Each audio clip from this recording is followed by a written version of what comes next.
Hello दोस्तों।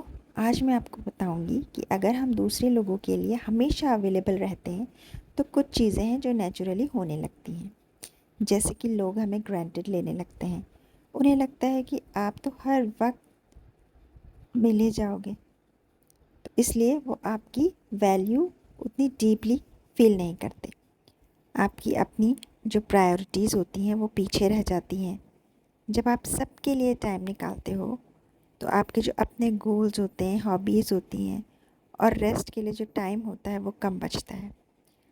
आपका mental और इमोशनल ड्रेन होता है।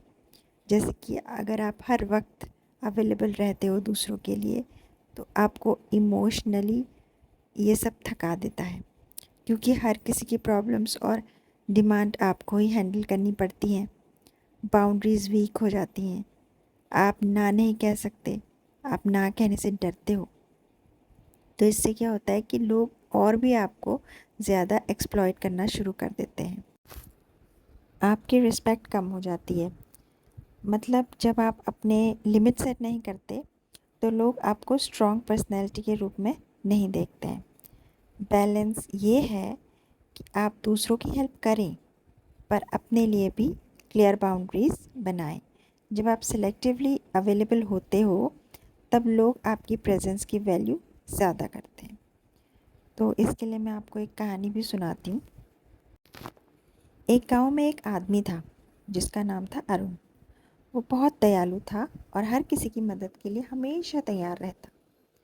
किसी को खेत में काम करवाना हो, किसी को पैसे उधार चाहिए हो, किसी को घर का सामान उठवाना हो, अरुण कभी ना नहीं कहता था।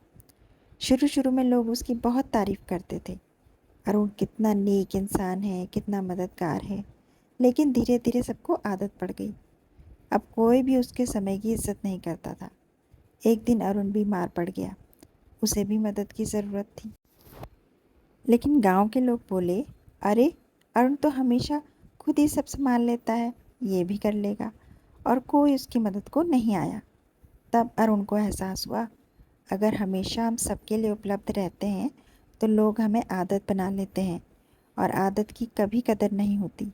उस दिन के बाद अरुण ने मदद करना छोड़ी नहीं, पर उसने अपनी सीमाएं तय की।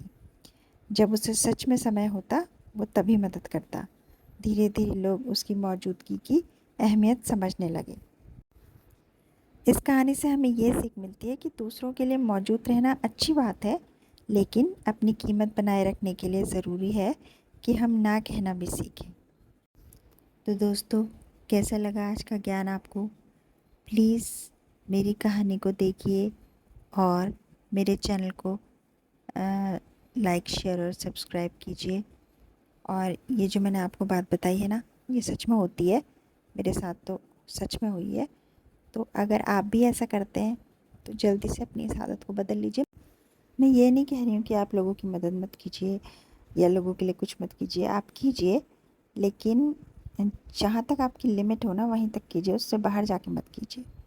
क्योंकि ऐसा नहीं है कि आप नहीं करेंगे तो वो चीज़ होगी ही नहीं, या फिर आपको कोई रिप्लेस नहीं कर सकता। बस आप ही दुनिया में सबका काम करने आए हैं या आप ही ने सबका ठेका ले रखा है ना? तो आप अपना लिए भी ये सोचिए कि आप अपना पहले सब देखिए, अपना अच्छे से रेस्ट कीजिए, अपना सब काम कर लीजिए। अगर आपके पास समय है तब दूसरों का काम कीजिए, वरना फालतू में दूसरों के पीछे पड़ने की ज़रूरत नहीं है।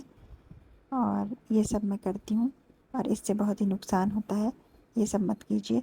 आप अपनी ज़िंदगी को भी जिए, क्योंकि हम भी धरती पर जीने के लिए आए हैं और अब हमें भी अपने इस जीवन का आनंद लेना चाहिए। धन्यवाद आप सबका मेरी कहानी को यहाँ तक सुनने के लिए। कल मैं आपके लिए एक और नई कहानी लेकर आऊँगी और एक और नई सीख के साथ।